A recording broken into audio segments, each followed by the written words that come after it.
Hello, everybody. I'm Josh Ochs with the smartsocial.com. And today we're on the Smart Social podcast talking to you about something super important. And I'm so honored to have a great person here today who is not only a friend, but also somebody that on KTLA Channel 5 is able to break things down for people all over Los Angeles. He's syndicated nationwide.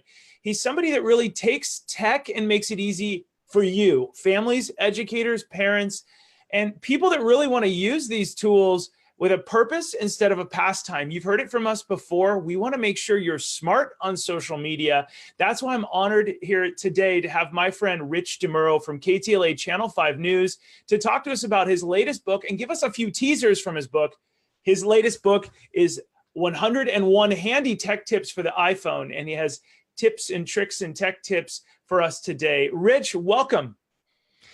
Hey, thanks for having me, Josh. Sorry, I was tweeting out our live stream here. So always working, you know what I mean? But thank you for the great intro. And yeah, the book is 101 Handy Tech Tips for the iPhone. I've got it right here. And it has really hit a nerve, Josh, because you're meeting with people all the time. I'm always meeting with people and talking to them and getting emails. And the one thing I realized is that nobody has a clue about how the iPhone works, or any phone for that matter. They know how to text. They know how to send a picture. They know how to go on social media, but that's kind of where it ends.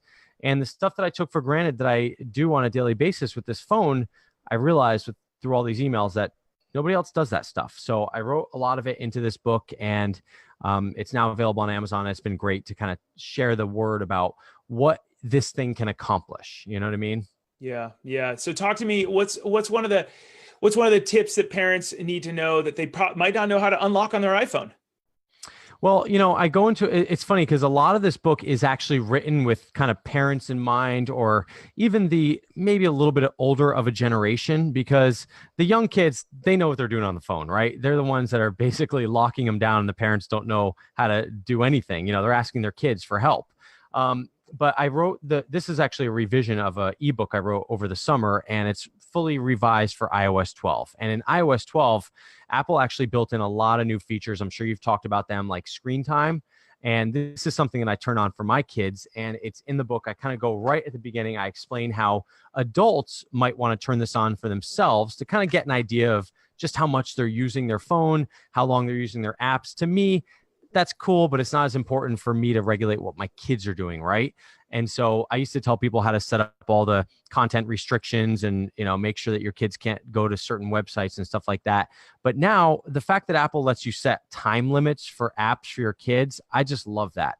And so I go through the whole screen time of setting it up both for yourself and then for your kids, and you can manage all of this right from your device. So if your kid has an iPad like mine does, right from your phone, you can manage everything that they're doing with respect to how long they can go on certain apps, certain groups of apps, and it shuts down. And the best part about this, Josh, is that after I did this for my kid, my 7-year-old, he literally stopped watching Netflix on his iPad because he knew it was a timed session. And so he would start going to the TV to watch, and I knew exactly what he was doing there. That's really smart. And now kids, I love this because we're really talking about the purpose instead of a pastime, instead of filling. So you've already shown us, and I couldn't agree more with you. Parents, you are the product as well. It's turning on that screen time feature will blow you away. There is a link somewhere around this video, whether you're watching on YouTube, on our blog, listening. If you're listening on iTunes, you can click the link below and you can go straight to Amazon to order this book or learn more about how you can get it on Kindle or ebook. Okay, so we talked about screen time. Walk us through another tip that most people don't know. So along with screen time, there's something called downtime. So this is a new feature that's also in iOS 12, and we're also seeing this feature on the Android side of things as well. A lot of these phone manufacturers, well, iOS and Android, they're kind of realizing that we are lost when it comes to our phones, like how much we're using them, how much we're just kind of like in line at a Starbucks, and you stand there, and what are people doing? They're just mindlessly scrolling on their phones. Actually, what I noticed they're doing now the most is mindlessly flipping on Instagram stories. That seems to be like the big one for a lot of folks. But downtime is, let's say, I come home, I want to be kind of directed and focused with my kids every night from 5 to 7 p.m., right? Well, what happens? We've got an Apple Watch on. You've got your phone sitting on your kitchen counter. You've got smart speakers. All these things are are trying to grab our attention, right? And it might be pretty innocent nature. Like someone texts you from work and says, hey, are you coming to that meeting tomorrow morning at 9, right? That's an important text. Does it need to be responded to at that exact moment that it rings your watch or your phone? Probably not. So what downtime does is it sort of pauses all of this stuff and makes it so that you can focus on your friends and family for an hour a day, 2 hours a day. And what it does is actually kind of grays out your apps, like makes them disabled. So even if you pick up your phone, you're not tempted to press anything because you've got to go through a couple of hoops to actually open up that app.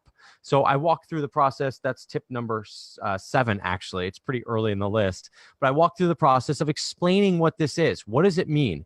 And also helping you set it up. Because, Josh, a lot of people don't want to set up these features that sort of disable their phones because they're worried that their phone is not going to work when they actually need it to in case of an emergency or, dire circumstance, or just something simple like they miss a text. So I explained to them how we can, make sure to get around that stuff and get the important stuff through, but kind of separate some of that time in your life where you can focus on the stuff that's most important to you. Yeah. So those of you that are listening, that downtime feature, amazing. And the screen time feature, you can, there's certain ways to make sure you're not limiting certain apps that are important. Google Maps may be really important for your kids to get home and find their way back somewhere.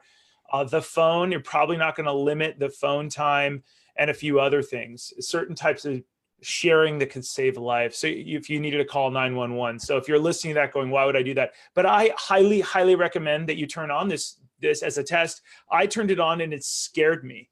And you're so right, Rich, about the Instagram stories, people rifling through. We are becoming consumers instead of creators, unfortunately. Okay, so we've talked a little bit about screen time. Not you and I. We've talked about what's that? Not you and I. You and I are still creators, but the average person, and here's the thing, I mean, it's not a bad thing. Like, if you think about it, that's been going on forever. More people are watching HBO or Bravo than are actually creating shows for those networks, right? Or Netflix. So it's just something that's been going on forever. But on the flip side, people are actually becoming creators on Instagram, the everyday person, because they're sharing stories in a creative way. It's just a very sticky way of getting us sort of involved. And it works. I mean, people love Instagram stories. It sticks. People like to see those things from their friends and celebrities. Right. Yeah.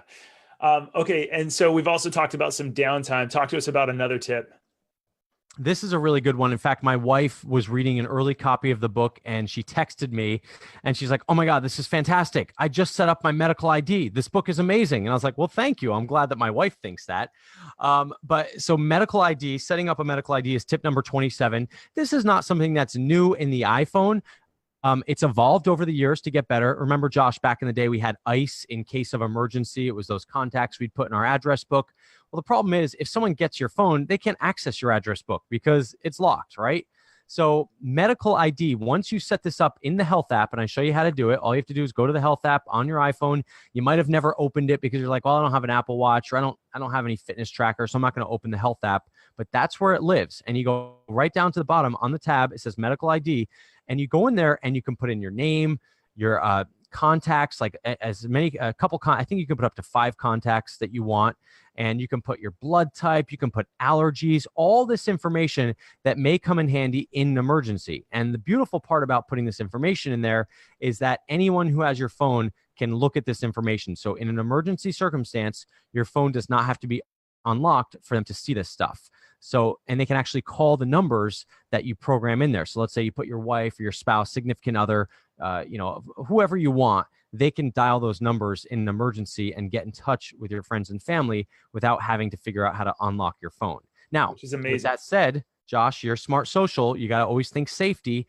Don't put anything in there that you don't want the world to see. So don't put your social security number in there. The hospital does not need that when you're in a dire circumstance. So don't put stuff like that in there, but it's a really nice feature to have and to just set it up. You set it up once, look, is it going to save your life? Probably not. But in the off chance it does, believe me, that's a pretty good feature to have. I have a weird thing. There's a Murphy's Law with everything in life. And if we take the precaution to protect ourselves, that part of life typically won't go wrong. Or if it does, you're protecting someone else. So I'm a really big believer that I'm remodeling my house. If I build this really well, there won't be an earthquake in this sector to bring it down. But if I don't, something will go wrong. Right. So I do want to urge everybody, take that moment to just fill that out. Rich is so right. Don't put any personally identifiable information, PII, in there, but do put what you need to. Mom and dad's phone, cousin, or somebody you're really close to, best friend, so that in case of an emergency, and then let those people know. If you get a random call from my phone, I'm putting you in as my personally identifiable people that you can call. You're my emergency contact. Kind of a nice thing to do. Rich, talk to me about, do you have one more tip that we could squeeze out real quick? Gosh. Well, I have 101 of them, Josh. That's, oh my gosh, there's so many tips in here. You're so generous. I like this. One of the things I read is that I can change the level of the intensity on my flashlight. That's weird. I consider myself somewhat of a power user, right? I didn't know you could do that. I know. I think that's one of the little hidden gems that I, in fact, discovered when I was researching this book, because I had, off the top of my head, you'd be surprised, I would say probably about 80 tips where I was like, okay, these are all good. Because don't forget, I get a lot of emails from folks asking me questions, and I kind of see the patterns. But I had to do some research to find some cool little hidden things. And that was one of them. And even I was surprised. But yeah, if you go into your flashlight, the normal way that most people kind of turn on their flashlight is maybe from the home or the lock screen, or from Control Center, which, you swipe down upper right-hand corner of your phone, or from the bottom of your phone if you have a home button, and that will bring up Control Center with all those different controls. Well, guess what? If you push a little harder on the flashlight in the Control Center, it will bring up a toggle, and now you have 4 different levels of flashlight: 25%, 50%, 75%, 100%. And where's this handy for? The restaurant, where you're looking at a menu and you're blinding everyone around you with this bright flashlight. Now you can drop it down to 25%. And it's also a fun one to show your friends, because no one knows about that. There it is. You've got it up there. So that is, wow. This is so awesome. So you scroll up from the bottom, everybody can see you're scrolling up from the bottom. And this Control Center is awesome, by the way, if you want to save time. And then we're holding down the flashlight, boom. And now we can, I did it wrong, but because it's reversed, but you get the idea. That was amazing. I just learned so much from you. That is awesome. And now I have a flashlight on my face. Rich, that's cool. Thank you for that. I'm going to go full throttle. That's awesome. All right. Again, I'm learning.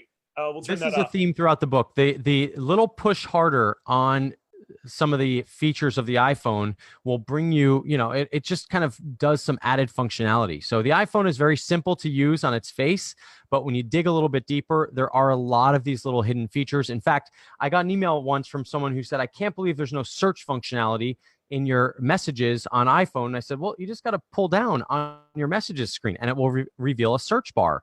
And you'd be surprised how many people never figure that out, or they figure it out by accident when they're just kind of moving on their screen. And then they're like, oh, there's the search bar.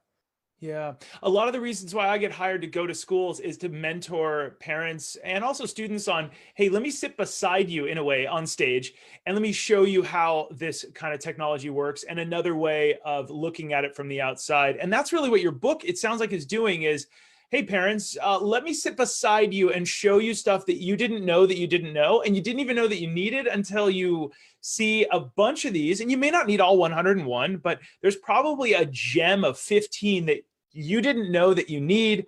And let me show you why. And people in my speeches, they're like, whoa, I didn't know I should Google myself once a month to see what my reputation looks like. We change the way they see the web in a way that you got to lean into it.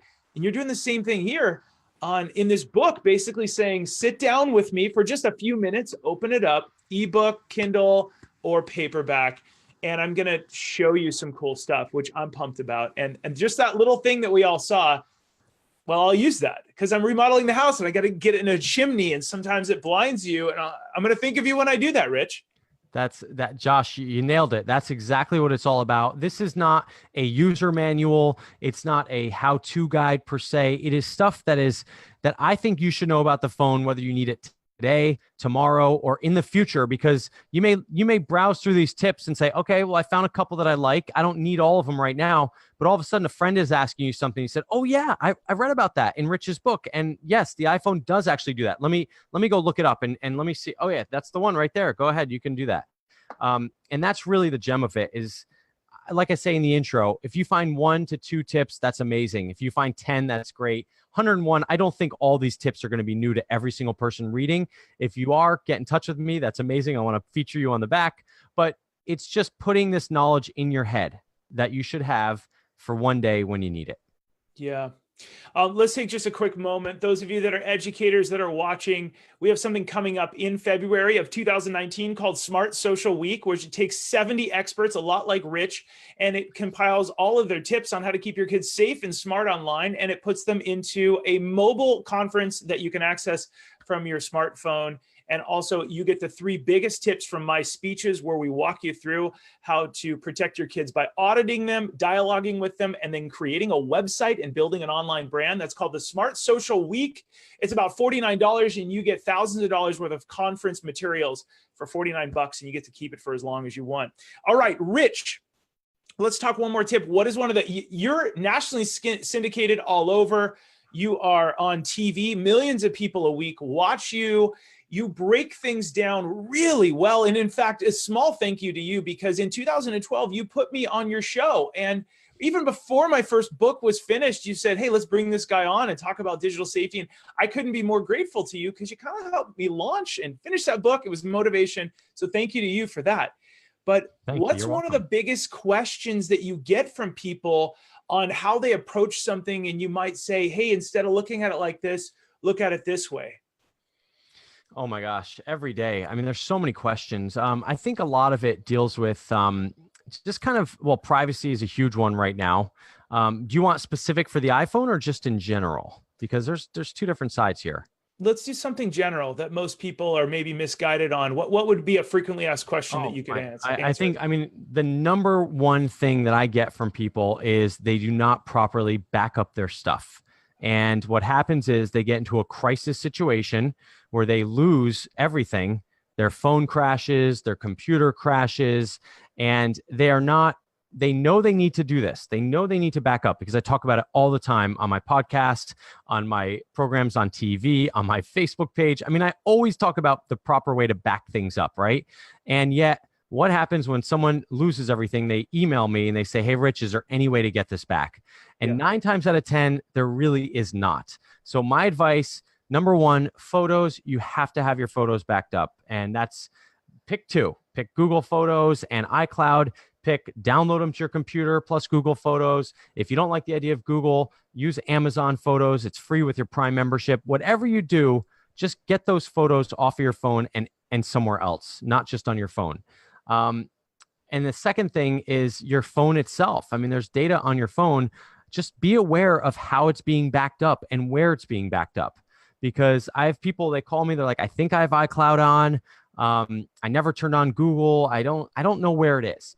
Kind of find out where that stuff is, both for privacy purposes and also just to have a working knowledge that if anything ever happens, you can go and find it. Because believe me, I've had people contact me about recordings, voicemails of their loved ones that are lost when their phone crashes or something like that.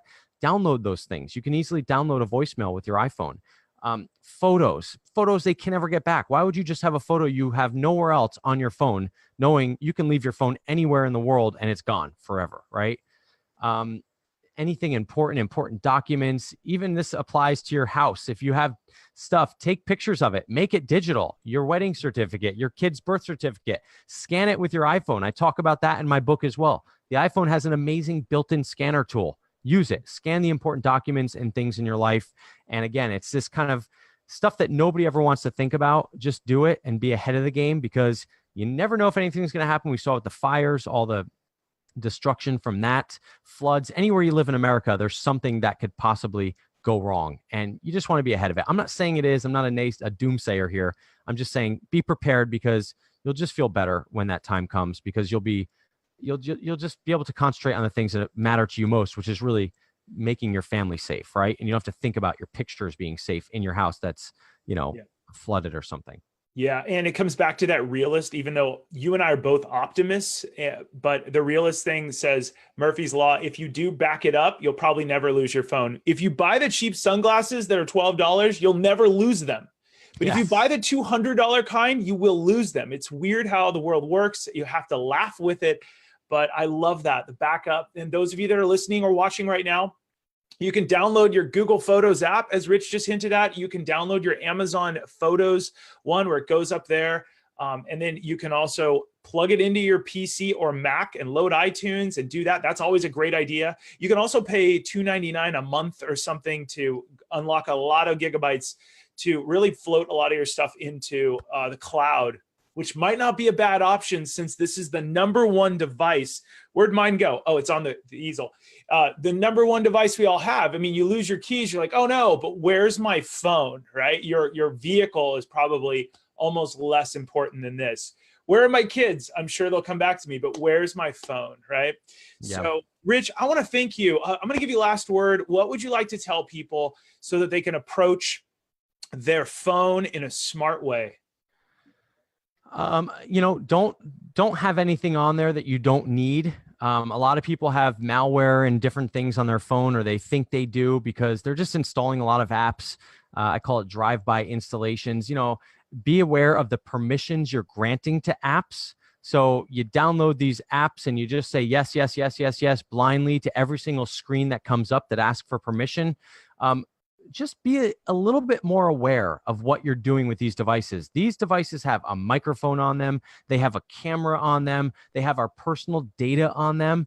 Just be very aware of who you're granting access to these personal aspects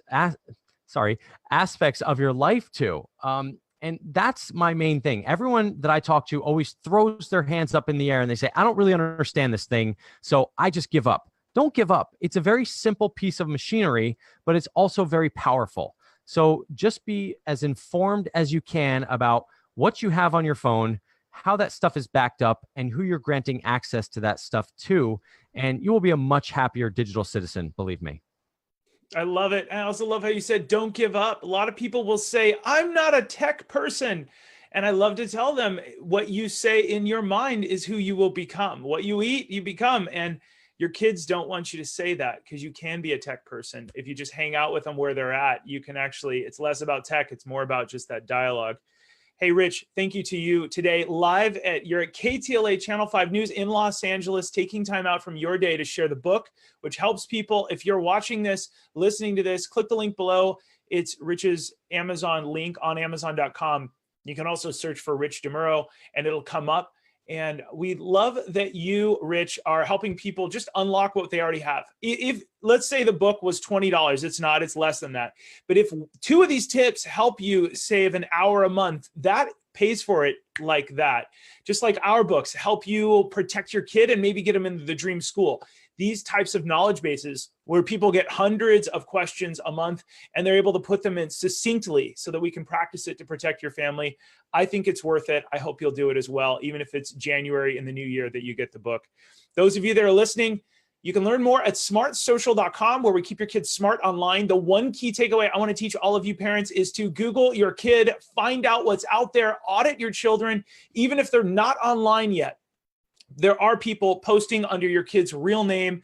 There are other people that may have gotten arrested that have your kid's same name. Go audit what's out there, and that starts a dialogue with your child to see what you guys need to do online and on social media to change that, to build their new resume. I'm Josh Ochs, honored to have Rich Demuro from KTLA Channel 5 News here today to talk about his latest book.